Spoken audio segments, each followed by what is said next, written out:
মহড়ায় দেখা যায় খেলা চলাকালে স্টেডিয়াম গ্যালারিতে জঙ্গি হামলার পর পুরো স্টেডিয়ামের ভেতর এবং বাইরের প্রাঙ্গণও ঘিরে ফেলে সেনা সদস্যরা।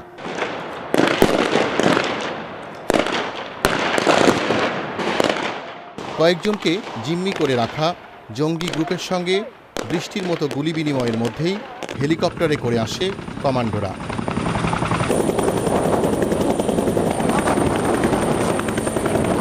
কমান্ডোদের গুলিতে নিহত হয় সব জঙ্গি। জিম্মিদের উদ্ধার করে খেলোয়াড়দের নিরাপদে সরিয়ে নেন সেনা সদস্যরা।